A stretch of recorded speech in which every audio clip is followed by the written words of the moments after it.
नमस्कार दोस्तों, आप सभी लोगों का स्वागत है अमरोहा स्टेट फार्म के पार्ट 2 में। और अमरोहा स्टेट फार्म का नाम है और ये अमरोहा के अंदर ही है, ये भी मैं आपको बता देता हूँ, बहुत सारे लोग कन्फ्यूज हो जाएंगे वरना ना। तो इस वीडियो में हम बताने वाले हैं सर के घोड़े आपको, जैसा कि हमने पहले वीडियो में बताया था सर के स्पोर्ट्स में जो कुछ उपलब्धियाँ रही और सर के जो दादाजी वगैरह की क्या कुछ बहुत दिलचस्प बातें हैं, वो वीडियो भी अगर आपने देखा नहीं हो तो वो पार्ट फर्स्ट जाके भी आप देखें। और सेकंड पार्ट में हम बताने वाले हैं सर के पास में कुछ घोड़ा घोड़ी हैं 4-5, तो मेरे को लगा कि उन घोड़ा घोड़ियों के बारे में भी हम बताना चाहिए। तो सर सबसे पहले मैं जानना चाहूँगा कि हमारे सामने जो ये बच्चा खड़ा हुआ है इसकी उम्र क्या है? ये प्रदीप जी, इसका नाम हमने जोजो रखा हुआ है। जोजो? हाँ, जोजो। ये मेरे घर में पैदा हुआ था। हाँ। और ये मेरी बच्ची ने उसका नाम रखा, बहुत प्यार करती है इससे। बिल्कुल। तो ये जोजो जो है अभी ये जो अप्रैल में मई ये अब हुआ है 26 महीने का हो जाएगा। 26 महीने का हो जाएगा जी, इस महीने में तो 26 महीने का मान लीजिए आप इसको। ओके। 26 महीने का हो जाएगा। इसकी जो माँ है वो फूलमल लाइन से है। ओके। और इसका जो बाप था वो तूफान लाइन से था। तूफान लाइन हाँ, से। ये घोड़ी प्रेग्नेंट ही आई थी मेरे पास। अच्छा। हमारे दोस्त हैं राजेंद्र जी। हाँ हाँ। तो उन्होंने दी थी मुझे। ओके। तो ये पैदा मेरे घर में हुआ आके। जोजो? हाँ, इसकी माँ भी मेरे पास ही है। ओके। तो 26 महीने का है ये। और मार्किंग आपने देखी ली, इसके माथे पर पट्टा है और थोड़ा सा कलर में काफ़ी फ़र्क आया इसके। बिल्कुल। पहले ये लाइट कलर का था। हाँ हाँ। और बाल भी हल्के हल्के थे इसके, अब ये बिल्कुल अलग हो गया। देखिए ब्राउन, डार्क ब्राउन हो रहा है और टांगे इसकी ब्लैक होने लगी। तो सर ये अभी हाइट में बात करें तो हाइट में कितना होगा? प्रदीप जी ये 60 के आसपास है। 60 के आसपास जी। तो सर जो राजेंद्र जी आप बता रहे हो उनसे आप जो घोड़ा लेके आए वो कहाँ के रहने वाले? ये अजमेर के पास एक जगह है। अच्छा। वो बल्कि खागुसर स्टड फार्म है। ओके। तो ये मेरा उनका याराना हुआ फ़ोन के ज़रिए। अच्छा। ये बात है, आप लगा लीजिए 26 महीने का ये हो गया, उससे 1 साल पहले यानी 3-3.5 साल पहले उनसे मेरा दोस्ताना हुआ फ़ोन पे। तो मैंने उनकी घोड़ी देखी वो, तो मुझे बहुत पसंद आई। तो फ़ोन पे ही मैंने उनसे बोल दिया इसे भेज दो, तो उन्होंने भेज दी थी। Online shopping? हाँ, ऑनलाइन ही हो गया था। ओके। चूँकि जाहिर है मुझे चूँकि शौक है राइडिंग का, तो मुझे घोड़ी पसंद आ गई वो। बिल्कुल। तो वो 60 प्लस है वो घोड़ी। 60 प्लस है। तो और वो उन्होंने जो मुझसे कहा वो बात सच निकली। बिल्कुल। उन्होंने मुझसे कहा था, चूँकि मेरा था, मैं अपनी बच्ची को, मेरी बेटी है तो उसको सिखाना था मुझको। तो उन्होंने मुझसे कहा था कि ये घोड़ी ले लो आप और आप याद करोगे। ओके। तो ये सही कहा उन्होंने कि मेरे 5-6 राइडर्स मैंने तैयार किए, जो बच्चे हैं कुछ बड़े भी हैं। वो घोड़ी इतनी बढ़िया घोड़ी है कि वो राइडिंग सिखाती है और वो समझती है कि अगर 6 साल का बच्चा बैठा है तो उसे समझ के उस तरीके से चलेगी, और अगर मैं राइडिंग करता हूँ तो उस तरीके से चलेगी। तो सर उसका बच्चा है। तो सर जो अभी हम अबलग घोड़ी लोगों को दिखा रहे हैं ये इस बच्चे की माँ है? हाँ। ओके। ये जो राजेंद्र जी ने मुझे बताया ये है फूलमाल लाइन की है। फूलमाल लाइन की है। तो इस घोड़ी की सर उम्र क्या होगी अभी? इसकी उम्र है 9 साल। 9 साल जी। तो सर जोजो के अलावा भी और कोई भी बच्चा दिया क्या आपके फार्म पे? नहीं, इसका एक और बच्चा है मेरे पास।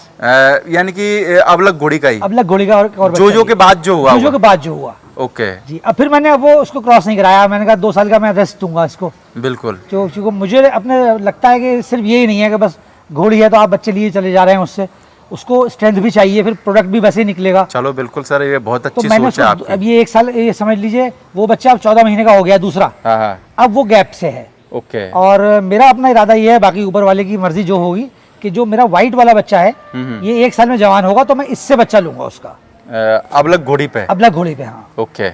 अपने ही घर का होगा वो। बिल्कुल। क्योंकि जो व्हाइट वाला है जो हमारा, ये है उसका खली का पोता है। ये खली का पोता है? जी। ये भी राजेंद्र जी ने दिया है मुझे। ओके। हाँ। तो इसकी क्या उम्र है सर बच्चे की? ये जो से 2 महीने आप लगा लो, ये अभी 24 महीने का है। 23-24 महीने का? 24 महीने का पक्का, इसका सर्टिफिकेशन सब कुछ है मेरे पास। पास। आप वहाँ से कितने उम्र का लाए थे सर? ये तो बहुत छोटा आया था, 5-6 महीने का आया था। 5-6 महीने का? व्हाइट वाला, व्हाइट बच्चा। जी। बिल्कुल। और सर जो अबलग घोड़ी है इसका नाम क्या है? इसका नाम केसर है। केसर है। हाँ। और जो नुकरा बच्चा है इसका नाम? इसका नाम है जिनान। जिनान? जी, जिनान। जिनान जो है वो एक जैसे जन्नत का एक फल है। ओके। तो प्यारा सा है, खूबसूरत सा, तो ये भी हमारे बच्चों ने रखा है इसका नाम। तो सर ये जो अगली घोड़ी अपन देख रहे हैं, इस घोड़ी की उम्र क्या है? ये घोड़ी जो है ये इसकी जो की सगी बहन है। जो की सगी बहन हाँ, है। ये मतलब इसकी माँ डिफरेंट है, ये तो इसका है केसर का। हाँ। और ये दूसरी घोड़ी का नाम है मलिका। मलिका। ये जो की सगी बहन है, इन दोनों का बाप एक ही है, तूफान लाइन की है ये। ओके। और हाइट में कितनी है सर मलिका? ये 62 प्लस है। 62 प्लस है। हाँ हाँ। तो अपने पास में कितना टाइम हो गया इसको? ये भी 26 महीने की थी जब मैं इसे लाया। 26 महीने की? हाँ, जब लाया था तो राइडिंग नहीं करते थे हम। 6 महीने रोक के जब ये 30-32 महीने की हो गई तो हमने राइडिंग स्टार्ट कराई थी इसको। और अभी क्या उम्र हो गई है मलिका की? ये अब हो गई लगभग लगा लो 5 साल के आसपास है। 5 साल के आसपास। हाँ। तो सर जब राइडिंग करते थे आप AMU में जी, उसके बाद से फिर उस कितने टाइम बाद, यानी कि अभी कितना टाइम हो गया घोड़े रखते हुए? नहीं देखिए, घोड़े रखते हुए तो मुझे हो गया 4 साल। 4 साल? 4 से 5 साल हो गए। ओके। एक और घोड़ा था मेरे पास इससे पहले, जो पहले लाया था मैं, वो मैंने बेच दिया था। बिल्कुल। तो उस टाइम हम गलती से घोड़ा खरीद लाए, स्टैलियन। बिल्कुल। तो वो आने के बाद उसने बहुत परेशान किया। हाँ। तो फिर राजेंद्र जी ने मुझे राय दी कि तुम, चूंकि राइडिंग पर्पज था मेरा पहले मेन, बिल्कुल, कि तुम ऐसा करो एक मैच्योर घोड़ी लो। तो उन्होंने मुझे केसर दी थी फिर। बिल्कुल। तो वो मैंने उनको दे दिया था, वो जो घोड़ा था मेरे पास। ओके। तो 5 साल मान लो आप। 5 साल हो गए? 5 साल हो गए ये रखते हुए अब। बिल्कुल सर। हाँ, बाकी तो सर मैं एक चीज और जानना चाहूंगा, सबसे मेन चीज जो है जी, देखो बहुत सारे लोगों को हो सकता है कि मेरे इस सवाल का बुरा भी लग जाए, है ना। बहुत सारे लोग बोलेंगे भी सर नहीं ऐसा नहीं है, यूपी में तो बहुत तगड़े और अच्छे घोड़े और आप गलत बोल रहे हो। पर हम जो भी बात बोलते हैं वो लोगों से सुनी हुई और कही हुई और थोड़ा बहुत अपनी यानी कि जानकारी के हिसाब से फिर बोलते हैं। हमारे लिए तो सारे घोड़े घोड़े हैं। जो ये यूपी है, ये घोड़ों में मेरे को देखो यूपी से 80% व्यापारी हैं, इसमें कोई शक वाली बात नहीं। उन व्यापारियों ने ऐसे ऐसे बच्चे भी बेचे हैं लोगों को जो आज बहुत बड़े घोड़े बने खड़े हैं। पर यूपी हल्का सा घोड़ों के मामले में है कि विकास की बात करें, जैसे घोड़े बहुत कमज़ोर हैं, घोड़ों पे कोई ध्यान नहीं दिया जा रहा है, ऐसा क्यों है? यानी कि यूपी के घोड़ों के साथ में, यानी कि मेरे नज़र में तो ऐसा लगता है कि जैसे उन घोड़ों के साथ में नाइंसाफ़ी की जा रही है। प्रदीप भाई, एक्चुअली जो मुझे इसका रीज़न लगता है कि जैसे अपना पंजाब है या महाराष्ट्र है या गुजरात है, इसमें आप ब्रीड भी अच्छी देखेंगे और फार्म भी अच्छे देखेंगे। आप कंपेयर करेंगे यूपी से तो बिल्कुल घोड़े भले अच्छे होंगे यहाँ पे भी। जाहिर है घोड़ा तो अपना देसी घोड़ा है तो अच्छा मिल सकता है। देखो घोड़े अच्छे होंगे, पर वो घोड़े जब पब्लिक के सामने आए नहीं, सोशल मीडिया पे आए नहीं, तो हम कैसे कह सकते हैं कि यहाँ घोड़े अच्छे होंगे? सर अब जैसे आपने ये बड़ा अच्छा किया कि आप लोग हमें कवर कर रहे हैं। एक तो हमें एक्सपोजर चाहिए सर। बिल्कुल, कि पब्लिक के सामने एक्सपोज तो हो। जब तक पब्लिक को ये नहीं पता चलेगा कि यूपी में हो क्या रहा है, तो जाहिर है कि वो बेस्ड हो जाएगी उन व्यापारियों पर। बिल्कुल। अच्छा, व्यापारी का तो अपना एक एम है सर, उसको तो उसके लिए कोई उसको तो पैसे कमाने हैं सर, कैसे भी आ जाए। तो उसको एक्चुअल बायर जो है, जो शौकीन है, जो राइडिंग करता है, और एक्चुअल सेलर जो है, जो अच्छी ब्रीड पैदा कर रहा है, उसके बीच में कनेक्ट आप जैसे लोगों की वजह से बड़ा अच्छा हो गया। बिल्कुल। वरना मंडी में अपनी जो लोकल मंडियां हैं हमारी, जैसे हमारे यहाँ अमरोहा के पास भी लगती है, 2-3 जगह लगती है, वहाँ वो मटेरियल आने से पहले ही व्यापारी ट्रक से सीधा ही ले जाते हैं, तो लोगों को मिलते नहीं है। नहीं सर, ऐसा नहीं यूपी में अच्छे घोड़े नहीं है, यूपी में अच्छे घोड़े होंगे क्योंकि यूपी बहुत बड़ा है। जी। पर ये जब घोड़े भारी निकल के नहीं आ रहे तो लोगों को तो यही लगेगा ना कि यूपी में घोड़े नहीं है। सर तो उसमें तो आप जैसे लोग मदद करेंगे ना। नहीं देखो सर, हम तो मदद करने के लिए तैयार है, पर आपको पता है ना कि यूपी में एक सबसे बड़ी बीमारी है, और वो बीमारी है फ्री की।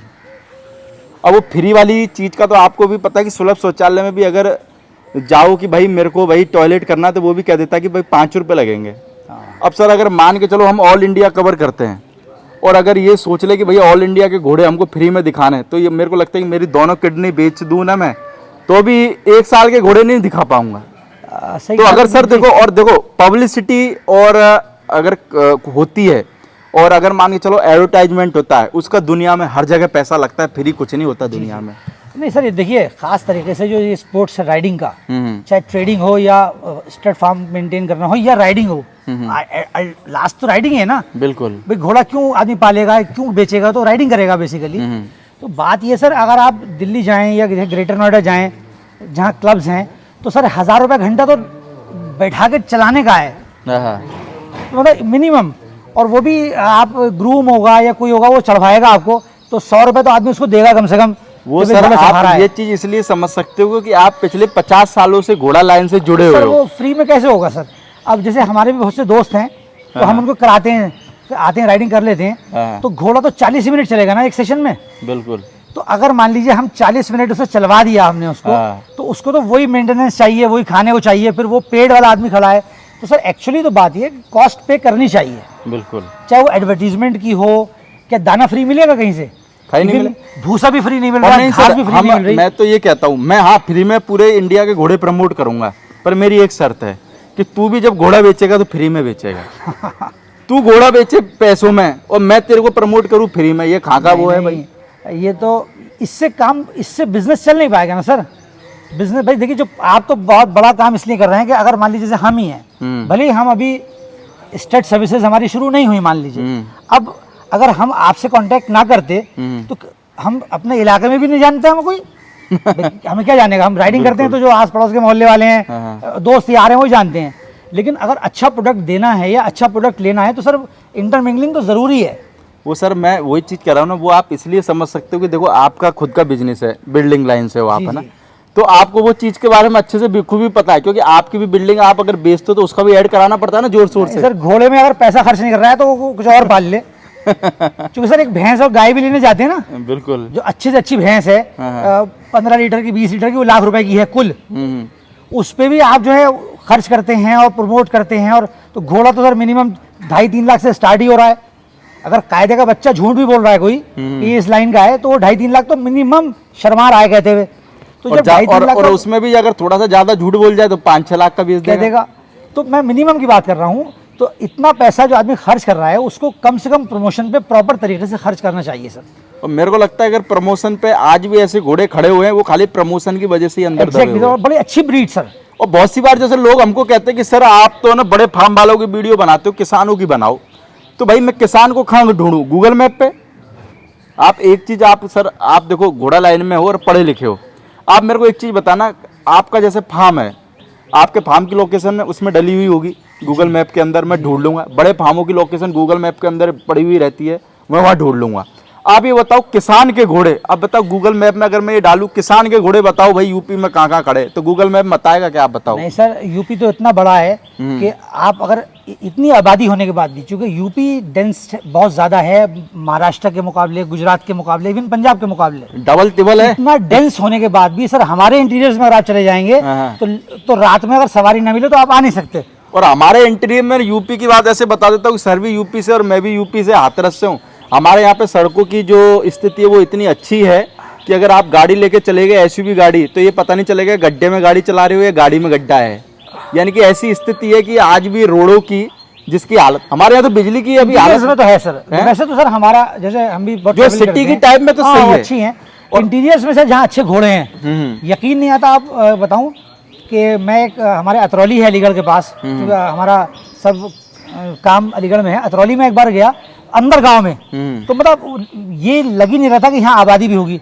इतना जबरदस्त घोड़ा खड़ा था सर, और वो आदमी नॉर्मल सादा सा था, बचपन से पाल रहा था उसको, तो दिल चाहा कि इसको उठा के स्टेट सर्विस में ले लें, इतनी अच्छी ब्रीड है। लेकिन वही वाली बात है कि वहां तक पब्लिक जाए कैसे, तो उसके लिए सर जो आप जैसे लोगों का रोल है वो बहुत इंपॉर्टेंट है। और मैं समझता हूँ जो ब्रीडर्स हैं, ये जो बिजनेस कर रहे हैं, उनको प्रमोट ज्यादा करना चाहिए, फायदा उन्हीं का है अल्टीमेटली। बहुत सी बार लोग कहते हैं कि प्रदीप भाई आप यूपी के घोड़े प्रमोट नहीं करते। मैंने कहा भाई मेरे को प्रमोट करने में क्या दिक्कत है, पर अगर यूपी का आदमी अगर फोन कर दे मेरे को बिहार के बॉर्डर से कि प्रदीप भाई वो ऐसा है कि घोड़ा शूट करने के लिए आना है हमारे को, तो फिर पूछता हो रहा है कि प्रदीप भाई उसका कोई चार्ज वार्ज तो नहीं है, तो भाई अगर तेरे घर में कोई भी चीज़ फ्री में आ रही हो तो मैं दे दूँ। नहीं, और दूसरी मेरी तो सबसे मेन बात ये रहती है, अगर तू घोड़ा फ्री में बेचने का जिगरा रखता है तो मैं तेरे लिए श्रीलंका भी फ्री में शूट करने आऊंगा। अगर तू पैसे में बेच रहा है और मैं फ्री में शूट करूँ, ये कहाँ की भाई साहब वो ही है तुम्हारी। तो जो भी लोग हैं, ऐसा मेरा नहीं कि यूपी से मेरी कोई दुश्मनी हो, हमारे लिए तो आपको शायद ये भी एक बात बता दूं, जो हमारे फ्रेंड सर्कल है, ये जो लोग घोड़े पाल रहे हैं शौक में, 1 घोड़ा 2 घोड़ा, ऐसा भी नहीं है, वो इत्तेफाक की बात है कि वो लोग नहीं मिल पाए होंगे। बिल्कुल, ये भी सर जरूरी नहीं है कि हर आदमी अभी टच में आ गया हो। इतना बड़ा यूपी है सर, इतना बड़ा मार्केट है यूपी को, तो सर कवर करने के लिए मेरे को लगता है कि सारे घोड़ों को कवर करने जाए तो 2 साल यूपी से निकलना नहीं पड़ेगा, इतने घोड़े होंगे। आपको बताया मैंने, अलीगढ़ में जाइए आप, अलीगढ़ में यूनिवर्सिटी से हट के हमारे दोस्त क्लब चला रहे हैं, बिल्कुल राइडिंग क्लब चला रहे हैं, तो उन तक ही पहुंच नहीं है अभी, तो अंदर की बात तो छोड़ें। तो मैं यूपी के घोड़े मेरे को प्रमोट करने का दूसरा, पहला मैंने जैसे पहले भी बताया था, पहला फार्म मैंने लखनऊ का कवर करा था, दूसरा आपका। मेरा उद्देश्य यही है कि भाई चलो मैं यूपी से हूँ तो चलो यूपी के भी घोड़ों को आगे आना चाहिए। पर अब यूपी इतना बड़ा है कि अगर मैं देशभक्ति करने निकला तो पता लगा मैं रोड पे आ जाऊंगा। नहीं आप देश, ये सर एक बात बताऊं आपको मैं, ये जो आप कर रहे हैं तो आप इस तरीके से कह रहे हैं, एक्चुअली देशभक्ति हो रही है हाँ। सर। अगर हमारी ब्रीड प्रमोट नहीं होगी, उसमें पैसा नहीं लगेगा, तो एंड रिजल्ट नहीं निकलेगा ना सर। सर आप ये देखो ना, सोशल मीडिया की ही सबसे बड़ी वो है कि लॉकडाउन के अंदर मेरे को लगता है कि जितने new horse lover social media ने पैदा करें, उतने हॉर्स लवर मेरे को लगता है अगर लॉकडाउन नहीं होता तो आने वाले 20 सालों में भी नहीं होता, या फिर लॉकडाउन से पहले जितने लोगों ने भी घोड़ों को प्रमोट किया है, उन लोगों ने इतने हॉर्स लवर नहीं पैदा करे होंगे जितने हमने 2 साल के अंदर पैदा कर दिए। और ये सब कुछ श्रेय जाता है सोशल मीडिया को। इसमें पुराने लोग कह सकते हैं कि हमारे को श्रेय जाता है, वो तुम्हारे को जाता है श्रेय, पर कुछ परसेंट जाता है, पर जो अधिकतर परसेंट जाता है वो सोशल मीडिया को जाता है। बिल्कुल बिल्कुल, इसमें बल्कि सोशल मीडिया और अब आगे और जाएगा, क्योंकि अभी तो फैलना शुरू हुआ है। जब मैं देखता हूँ जनरली बच्चे हैं, नौजवान हैं, वो कुछ नहीं तो घोड़ों की वीडियोस देख रहे हैं। बिल्कुल, इंटरनेशनल भी हैं, नेशनल भी हैं। तो जैसे जैसे सर टाइम बढ़ेगा तो ये और एक्सेस बढ़ेगी। अब जैसे मान लें हमारा ही नाम आएगा या हमें जानेंगे लोग, जबकि हमारा तो छोटा सा फार्म है। बिल्कुल, तो लोग जानेंगे तो उनको भी सर चाहेंगे वो प्रदीप जी के वो भी पाल लें। एक आध घोड़ा तो पाल ही सकता है। छोटा और बड़ा होने से कोई फर्क नहीं पड़ता, आदमी के अंदर जोश और जुनून होना चाहिए। हाँ, जैसे देखो, अभी मैं देखो सीधी सी बात करता हूँ, आपके पास में जो घोड़े वो एवरेज है, बहुत अच्छे नहीं बोल सकते, जी जी। पर आपके अंदर जो राइडिंग का जुनून है वो मेरे को लगता है घोड़ों के जुनून से 100% ऊपर है। एक्चुअली हमारा पर्पस ही राइडिंग था। हाँ, ये तो अब जब ये हमारे बच्चे बड़े होने लगे तो हमारे दिमाग में आ रही है कि हम भी सर्विसेज शुरू कर सकते हैं। बिल्कुल, जैसे हमारी घोड़ियाँ हैं छोटी कुछ, कि उनको सेल कर सकते हैं। अब समझ में आने लगा। शुरू में तो पर्पस सिर्फ राइडिंग था। बिल्कुल, लेकिन राइडिंग से सस्टेनेबिलिटी नहीं हो पाती। बिल्कुल, जैसे आप बात करेंगे भाई घोड़ा तो घास से कैसे कैरी करेगा। बिल्कुल, अब आज 7 घोड़े 8 घोड़े पालने का जो खर्चा है सर, घास का ही खर्चा इतना ज़्यादा है, दाना वाना तो छोड़िए।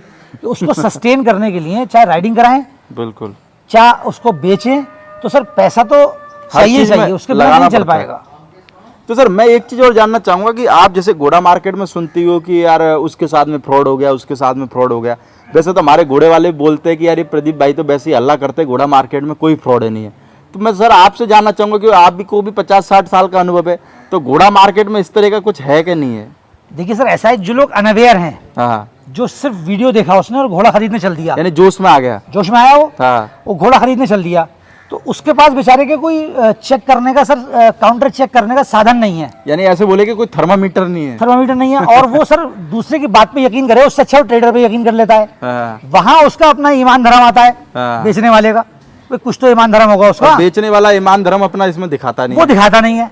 तो वो बेचारा जो बिल्कुल न्यू कमर है, जो फील्ड में नया आया है, पहला घोड़ा लेने जा रहा है, वो बेचारा उसमें परेशान वहाँ होता है और कट जाता है वो। जैसे मेरे को एक बार किसी इंटरव्यू में एक भाई साहब ने बोला था कि मैं घोड़े वालों से निवेदन करता हूं कि पहली बार में घोड़ा पालकों को ना काटें, दूसरी बार में काट लें। यानी उनके कहने का मतलब ये नहीं, कहने का मतलब ये नहीं था कि पहली बार में जो हॉर्स लवर आ रहा है तो भाई उसको एंटर होने दो, समझ रहे हो। पर मेरे दिमाग में कल मैं बैठा हुआ तो मेरे दिमाग में आया, अगर पहली बार में अगर मान के चलो उसने पूरा नहीं काटा, दूसरी बार में तो वो समझदार हो जाएगा, फिर कटेगा कैसे। इसलिए हमारा घोड़ा वाला पहली बार में पूरा सुपड़ा साफ कर देता है। सर देखिए, मैं आपके सामने 2-3 नाम बार बार ले रहा हूँ, आप इससे अंदाजा लगाइए। बिल्कुल, राजेंद्र जी के जाने बार बार नाम ले रहा हूँ मैं उनसे आज तक नहीं मिला। बिल्कुल, और बात हमारी पर एक भरोसा आपका बन गया। लेकिन मान लो अगर वो ऐसा ना करते और वो पहली बार में मुझे कहते 9 साल की और 12 साल की बेच देते, या बच्चा उल्टा सीधा होता, या घोड़ी चलने में अच्छी ना होती, तो फिर मैं कहीं और देखता। अब हम ही है तो अब हम भी करने लगे। तो जिसको हमने एक बच्चा दिया, एक चूंकि मेरा वो मेल था, तो वो हमारे दोस्त लेके गए छोटे बच्चा, तो मैंने बताया उनको सारी बातें, ऐसे करना, ये खिलाना, ये। अब वो बच्चा लगभग 12-13 महीने का हो गया तो दिखने लगा। बिल्कुल, तो अब उनको समझ में आने लगा कि यार घोड़ी होती तो कैसा होता। तो सर जैसे मैं नाम ले रहा हूँ 4 आदमी का, अगर वो कोई फ्रॉड मेरे साथ करता तो मैं तो नाम के लेता, उल्टे कहता उसका कि वो तो ऐसा निकला। तो ये देखो, ये सर उनकी ईमानदारी है। ऐसे ईमानदार लोग आज भी घोड़ा मार्केट में है, जो बड़े कारोबारी हैं, पर है 2-3% ही। हाँ, बढ़िया कारोबारी सर ऐसा नहीं होगा, हर बिजनेस में है। अगर वो अच्छा कारोबारी है, अगर वो काम को बड़ा करना चाहता है, तो कितना धोखा दे लेगा। नहीं सर, हमारे इस बिजनेस के अंदर में आप देखो, मैं तो खुला बोलता हूँ, हमारे इस बिजनेस के अंदर बड़े कारोबारी भी गलत करते हैं। अभी जैसे डीएनए की रिपोर्टें आ रही हैं, बच्चे जिन्होंने बेचे उनके आधे से ज्यादा बच्चे फ्रॉड निकले, बोल के भेजा कि फलाने बच्चे का है, और नए लोगों को बच्चा बेचा और वो बच्चा फ्रॉड निकला डीएनए में। बताओ अब, और डीएनए में जो 50% लोगों के बच्चे फ्रॉड निकले वो बड़े फार्म वालों के निकले। बताओ अब कैसे यकीन करें हम बड़े फार्म वालों। अगली बार नहीं लेगा ना आदमी, हाँ, मिलेगा ना। तो इस बिजनेस के अंदर आदमी यानी कि इतना ज्यादा फ्रॉड कर रहा है, अगर इस बिजनेस के अंदर मेरे को लगता है फ्रॉड होना बंद हो जाए तो हर दूसरे घर में जैसे डॉग होता है ना, हर दूसरे तीसरे घर में एक घोड़ा बंधा होगा। और इस घोड़ा मार्केट के अंदर हर आदमी का शौक पूरा हो सकता है। बस ये है कि देखो मैं कहता हूँ अब बेईमानी करने से आदमी निजात तो आएगा नहीं, करो बेईमानी पर इतनी करो कि सामने वाले को अखरे नहीं। भाई आप ज्यादा पैसे ले लो, हाँ, पर सामने वाले को जो घोड़ा है बच्चा है वो ऐसा दो कि उसको जाने के बाद उसको ये नहीं लगे कि यार चलो हमने पैसे ज्यादा दिए तो कोई बात नहीं, पर हमारे पास बच्चा जो आया वो लाजवाब आया। जी जी, पैसे लो पर चीज लाजवाब दो। ये इतना सर ईमान होना ही चाहिए, बस ये तो बेसिक्स हैं किसी हाँ। बिजनेस के। बाकी मेरी झूठ मार्केट से चलो चलता है, वो मेरे को भी पता है, और बिना झूठ बोले मेरे को जैसा ही लगता है, बहुत सारे लोग कहते हैं घोड़ा नहीं बिक सकता ना, तो मान सकता हूँ कि नहीं बिक सकता, क्योंकि ये तो देखो बिना MRP की चीज है, पर ये कि थोड़ा सा ईमान तो होना बहुत जरूरी है। मैं इस बारे में एक बात कहनी चाहूंगा। हाँ हाँ, देखिए घोड़े की परचेजिंग और सेलिंग ये नजर का खेल है। बिल्कुल। अगर मान लीजिए कोई घोड़ा है वो मुझे पसंद आ रहा है, मुझे पसंद आ रहा है, तो कोई झूठ बोले या कोई सच बोले मैं उसकी कुछ भी कीमत देने को तैयार हूँ। बिल्कुल।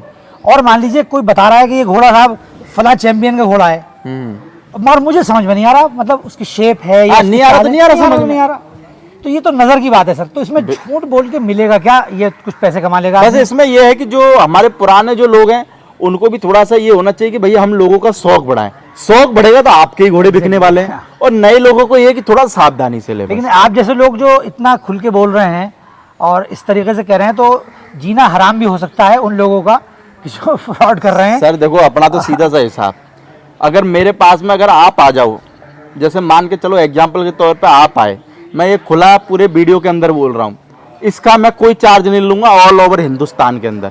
अगर आपके साथ में किसी बंदे ने फ्रॉड किया है तो वो घोड़ा मार्केट का कितना भी बड़ा आदमी हो, मैं उसको एक्सपोज करूंगा। ऑल ओवर इंडिया फ्री सुविधा है इसके लिए अपनी। अच्छा है सर ये, और ये इसलिए करूंगा कि एक आदमी का एक्सपोज होगा तो मेरे को लगता है 100 आदमियों के अंदर डर बैठेगा। जैसे योगी जी ने बुलडोजर चलवाए, एक का मकान टूटा तो सब शांत बैठ गए, समझ रहे हो? तो मेरे को लगता है भी घोड़ा मार्केट में डर नहीं है लोगों के अंदर। तो मैं यही कहना चाहूंगा, मेरा कोई ये उद्देश्य नहीं कि मैं डर पैदा करूं, बस मेरा उद्देश्य है कि लोगों के साथ में इंसाफ हो।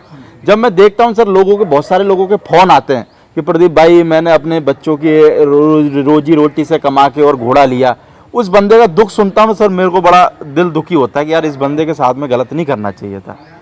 नहीं सर, एक मैं इसमें राय और दूंगा, वो लोग जो नया घोड़ा खरीदना चाह रहे हैं तो घोड़ा खरीदने से पहले कम से कम कोई संगी साथी, कंपेनियन, कोई फ्रेंड मशवरा तो करें भाई। अच्छा आप जाएंगे, किसी को आप बताएंगे नहीं, किसी को साथ लेके जाएंगे नहीं, तो फिर ये कैसे चलेगा? आप फर्स्ट टाइम जा रहे हैं, लेने जा रहे हैं, तो ये तो किसी चीज में नए लोगों को सतर्कता तो रखना पड़ेगा सर, उनको भी करना पड़ेगा इस बारे में। उन्हें अपने फ्रेंड सर्कल में या अपनी सोसाइटी में वो लोग ढूंढने पड़ेंगे। अब देखिए शौक करेगा तो कुछ तो करेगा ना, बिल्कुल ऐसा तो है नहीं कि तो हाथ, जब देखो आदमी जब तैरना नहीं जानता और पानी में कूद जाता हाथ पैर मारता है, ऐसे इधर भी हाथ पैर मारता है। जिम्मेदारी सर उन लोगों की भी है काफी हद तक, जो खरीदने जा रहे हैं, तो उनको भी ट्रस्टवर्दी लोगों को ढूंढना चाहिए। बिल्कुल बिल्कुल, एक मेरा सजेशन है सर ये। बिल्कुल सर, बहुत अच्छा लगा आपसे बात करके, और मैं चाहूंगा जो भी यूपी के लोग इन वीडियो को देख रहे हैं सब आगे आए और अपने घोड़ों को आगे प्रमोट करें। अगर आपके पास में अच्छा घोड़ा है और आपको लगता है कि मेरे पास में अच्छा घोड़ा है तो उसको प्रमोट करें, क्योंकि घर में रखे रखे तो मेरे को लगता है कि घर के आसपास के पड़ोसियों के अलावा कोई नहीं देख पाएगा, है ना? पर आज के टाइम में सोशल मीडिया का एक जमाना आया है, तो अपने घोड़ों को प्रमोट करें, आगे निकल के तभी कुछ हो सकता है। प्रदीप जी घोड़ा पालता क्यों है आदमी? तो घोड़ा भी तो एक शान है सोसाइटी में। आपके यहाँ घोड़ा है तो ये भी एक शान का सबब बनता है। तो जाहिर है जब आप है तो आप उसको दिखाइए लोगों को, उसकी चाल दिखाइए, खुद राइडिंग करके दिखाइए। बिल्कुल, तो इससे तो सर इसीलिए तो रख रहा है वो घोड़ा। चलो सर बहुत अच्छा हुआ, मेरे को भी खुशी हुई कि यूपी के कुछ लोग अब आगे आने लगे। देखो सर इससे कोई फर्क नहीं पड़ता कि आपके पास में घोड़ा कैसा है, छोटा है, बड़ा है, सूखा है, कोई फर्क नहीं पड़ता। पर मेरे को ये लगता है कि आपके अंदर घोड़े पालने का जुनून है या नहीं है, बस जुनून होना चाहिए। अब देखो घोड़ा पतला है, छोटा है, ये तो ऊपर वाले की देन है। आप तो घोड़े के लिए पूरी मेहनत कर रहे हो, सब खिला ही रहे हो ना। पर यूपी में बहुत सारे लोग ऐसे भी हैं जो घोड़े को कुछ खिला ही नहीं रहे, बांध दिया पेड़ के नीचे, सूख रहा है। तो ऐसे लोगों से भी मैं चाहूंगा भाई ऐसा ना करें घोड़ों के साथ में। अगर या तो घोड़ा रखे ही ना, और अगर घोड़ा रखें तो घोड़े के साथ घोड़े को पूरी डाइट दें, क्योंकि आधी डाइट दोगे घोड़ा आपके यहाँ पे मरता है तो मेरे को लगता है उसका कलंक आपके ऊपर है, उसका पाप। घोड़े को सर काम भी दें, बस डाइट के साथ काम भी जरूरी है। वो काम तो सर सबसे मेन जरूरी, वो तो उसका काम है ही है जी। अगर आप डाइट ही खिलाते रहोगे, काम नहीं दोगे, तो पैरों में प्रॉब्लम आना चालू हो जाएगी। बिल्कुल जी। चलो थैंक यू सर। और जो भी भाई लोग ये वीडियो को देख रहे हो तो मेरी बातों का बुरा मत मानना, जो सच है वो मैंने बोला वीडियो में, है ना। और जो बुरा मान जाए कोई बात नहीं, अकेले में फोन कर लेना मेरे को। प्रदीप जी, मैं आपने वो जो फर्स्ट पार्ट हमारा था उसमें कुछ चीज़ें मैंने दिखाई थी आपको, मैंने कलेक्ट की, लेकिन मैं आपको उस टाइम मैं भूल गया था। एक ऐसी चीज़ दिखाना चाहता हूँ जो बहुत ज़बरदस्त मोमेंटो है और हमारे लिए हमारे लिए, हमारी फैमिली के लिए हम बहुत खुश होते हैं। ये देखिए, ये मेरे दादाजी का काफ का यहाँ का कवर अच्छा, है। ये वो पैर में लगाने वाला हिसाब किताब काफ का है ये। अच्छा। ये मेरे दादा का है। ये आपने रख रखा था, मैं सोच रहा था पता नहीं क्या चीज है ये। हाँ, ये मैं बताना भूल गया उस टाइम। ये काफ कवर है उस जमाने का, कम से कम 100 साल पुराना है ये। ओके। ये इस तरीके से बांधने का ना, इसमें लगाने का कुछ नहीं होता था? नहीं, इसमें ये पिन है, देखिए ये पिन है। अच्छा, ये इसकी लेदर यहाँ से, अच्छा ये पिन है, इसके इसमें लग जाती है, यहाँ से इंसर्ट हो जाती है, ऐसे करके इंसर्ट हो गई। और ये यहाँ पे ये इसका पुरानी टेक्नोलॉजी। तो ये बहुत जबरदस्त चीज है। अभी भी अब तो मुझे देखने को कहीं मिली नहीं, मैंने बहुत। ये लगभग कितने साल पुराना होगा सर? ये 100 साल से ज्यादा पुराना है। 100 साल से पुराना? 100 साल से ज्यादा पुराना है ये। अभी तक आपने सजो के रख रखा है? अब मेरे फादर ने रखा हुआ था। ये एक और कहाँ गया सर इसका? एक और को चुरा के ले गया। चुरा के ले गया? एक और को चुरा के ले गया या खो गया, वो मुझे मिला नहीं। FIR दर्ज कराते ना, हमारे दादाजी का पैर का खो गया। जो भी ले गया उसका रखा हुआ, संभाल के रखा हुआ होगा। तो ये तो क्या काम का ये जो लेके गया होगा? हाँ, उसने जो भी सोचा होगा। आपके लिए तो एक निशानी के तौर पर। बिल्कुल हमारे लिए बहुत इंस्पिरेशन है, हमारे बच्चों के लिए कि हम इसको रखते हैं। और मैंने बहुत ढूंढा ऐसा, इवन मैंने, मेरे कुछ फ्रेंड्स बाहर हैं, उनसे मंगवाया भी, लेकिन अब ये डिजाइन और ये स्टाइल आ ही नहीं रहा है। भाई अभी भी करते हो सर राइडिंग? हाँ, मैं रेगुलर राइडिंग करता हूँ। क्या उम्र है सर अभी अपनी? मेरी सर 49 ईयर्स एज है। 40। चलो, बिजनेस से टाइम मिल जाता है कि राइडिंग के लिए? टाइम मिलना निकालते हैं हम। 5 बजे उठ जाते हैं। अच्छा, 5 बजे? बिल्कुल करते हैं। यानी सुबह खेल निपटा देते हो वो वाला? हाँ, हमारे दोस्त हैं और कुछ मेरी बच्ची है और ये मेरा भतीजा है और हमारे कुछ दोस्त हैं। मतलब रेगुलर, बारिश में जब कुछ खराब होता है मौसम तो ठीक है, लेकिन अब भी हम रोज रेगुलर राइडिंग करते हैं। तो अगर हमने स्कूल बनाया हुआ है, बिल्कुल बच्चों के लिए छोटा सा एरिना है, बिल्कुल, और अपने लिए हमने स्कूल बनाया हुआ है। और मैं सब अपने दोस्तों को ला रहा हूँ धीरे धीरे कि मैं उनको टेंट पैकिंग पे ले आऊँ। बाकी जो भी अमरोहा के जो लोग हैं और वो सर से अगर जुड़ना चाहें, क्योंकि देखो सर स्पोर्ट्स में थोड़े से माहिर हैं, तो जो भी टेंट पैकिंग वगैरह ये चाहते हैं कि उनके बच्चे भी स्पोर्ट्स में आए या फिर राइडिंग के हिसाब से भी, तो सर से आप कांटेक्ट कर सकते हैं। सर का जो मैं नंबर है वो टाइटल में दे दूंगा, आप भी जुड़ें और एक अमरोहा का नाम सर तो रोशन कर ही रहे हैं, और मेरे को लगता है आप सब घोड़े वाले मिलके भी इस अमरोहा के नाम को रोशन करें। जी, एक और बात बतानी चाहता हूँ। हमारे अमरोहा में हमारी कम्युनिटी जो है, तो हमारे यहाँ जो खानदान है, जो आपको बताया था दादा शरफुद्दीन शाहविलास साहब के जो खानदान के लोग हैं, हमारे यहाँ घोड़ा तबर्रुकन भी पाला जाता है। यानी जो मुहर्रम के जुलूस निकलते हैं तो उसको हम दुलदुल कहते हैं। जो हमारे इमाम थे, इमाम हुसैन, उनका घोड़े का नाम दुलदुल था। अच्छा। तो हमारे बहुत साथी हैं, तो वो घोड़ा पलता है, हमेशा से पलता चला आया है। अच्छा। आज भी 6-7 हमारे खानदान ऐसे हैं जो घोड़ा रेगुलर पालते हैं। अच्छा। वो सिर्फ अमरोहा में अगर मैं घोड़ों की तादाद की बात करूं तो कितने घोड़े होंगे अमरोहा जिले में? अमरोहा जिले की नहीं, मैं अमरोहा शहर की बात कर रहा हूँ। अमरोहा शहर में कम से कम 50 घोड़े होंगे सर। 50 घोड़े? किस तरीके के होंगे सर जी?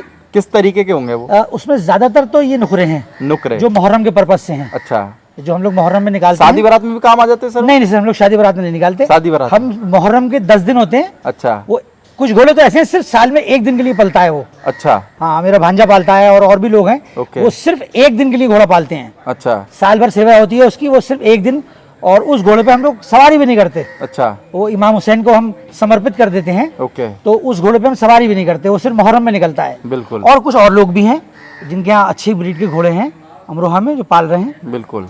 तो मैं समझता हूँ शहर में 50 घोड़े तो हैं। 50 घोड़े तो हैं जी। चलो सर, बहुत अच्छा लगा आपसे बात करके, और आगे भी भविष्य में कभी आपसे मुलाकात हुई तो आगे मुलाकात करेंगे। और इसी तरीके से मेरी कोशिश रहेगी कि यूपी में जो अच्छे घोड़े उनको मैं प्रमोट करता रहूं। लोगों के कॉल आएंगे तो प्रमोट करेंगे, लोगों के कॉल नहीं आएंगे तो जैसा और अगली बार जैसी अर्थव्यवस्था चल रही है वैसी तो चल ही रही है। सर, जैसे मैंने पहले कहा, देखिए अल्लाह जो है वो घुड़सवार को घोड़ा देगा जरूर। बिल्कुल। अब ये है कि उसे घोड़ा बेचने वाला मिल जाए और उसे घोड़ा खरीदने वाला मिल जाए, ये है। और अगली बार मैं सोचता हूँ जब आपको ठंड में बुलाऊंगा, बिल्कुल, तो मैं राइडिंग जो हमारे बच्चे कर रहे हैं या हमारे दोस्त तैयार करते हैं उस टाइम, चूंकि गर्मी बहुत है, सुबह का टाइम तो निकल चुका, तो मैं आपको ठंड में बुलाऊंगा, वो हम राइडिंग को भी प्रमोट करेंगे। बिल्कुल सर, बिल्कुल करेंगे, बिल्कुल। और आपका बहुत धन्यवाद कि आप यहाँ इतने दूर आए और हमें इतना टाइम दिया आपने। बिल्कुल sir, thank you very much, thank you very much.